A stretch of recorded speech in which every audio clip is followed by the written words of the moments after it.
देखिए पहले क्या था, 1773 से पहले बंगाल में, मद्रास में, बॉम्बे में गवर्नर के पद हुआ करते थे, है ना। बंगाल का गवर्नर मद्रास का, बॉम्बे का गवर्नर था।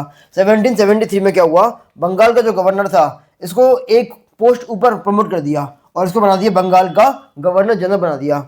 ये सब इसको अब इसके अंडर में काम करेंगे, यानी कि ये पद सेम रहेगा और ये पद भी सेम रहेगा।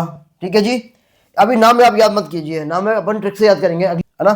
इसके बाद में क्या हुआ, 1833 में चार्टर एक्ट जो आया था, इसमें बंगाल के गवर्नर जनरल को भारत का गवर्नर जनरल बना दिया, है ना। ये पद खाली हो गया, बंगाल में पद खाली हो गया। अब बंगाल में वापस से गवर्नर बैठेगा, मद्रास में गवर्नर और बॉम्बे में गवर्नर। यहाँ तक क्लियर। एक जो पद था ये अब कौन बन गया, ये भारत का बन गया है, गवर्नर जनरल। ठीक है।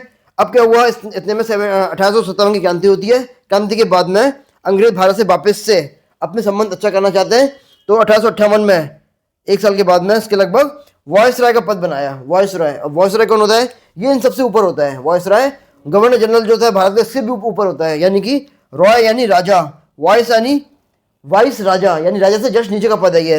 राजा ने डायरेक्ट अपना जो प्रतिनिधि है वो भेजा हुआ है यहाँ पे, वॉइस रॉय, है ना। इसको नया पद बनाया। और जो ये भारत का जो गवर्नर जनरल ये सेम रहेगा, बंगाल का सेम रहेगा, मद्रास का सेम रहेगा, बॉम्बे का सेम रहेगा। ये पद खत्म नहीं किया है, भारत का गवर्नर जो जनरल है इसका पद खत्म नहीं किया है। ठीक है, ये याद रखना है। अब आज़ादी मिल गई, जून 1948 को वॉइसराय का जो पद है इसको समाप्त कर दिया। आखिरी जो वॉइसराय वो कौन है, माउंट बेटन है ना। अब ये कौन बन जाएंगे, जो गवर्नर जनरल भारत का, ये पद सेम रहेगा और ये खुद को कौन बना देंगे, भारत का गवर्नर जनरल बना देंगे। और जो गवर्नर है ये डिफरेंट डिफरेंट प्रांत के, पहले बंगाल, मद्रास, बॉम्बे, है ना, और पूर्वी प्रांत, मध्य प्रांत, ऐसे डिफरेंट डिफरेंट काफ़ी सारे बन जाएंगे, गवर्नर बन जाएंगे। संविधान लागू होने के बाद में जो गवर्नर जनरल है ये पद भी समाप्त कर देंगे।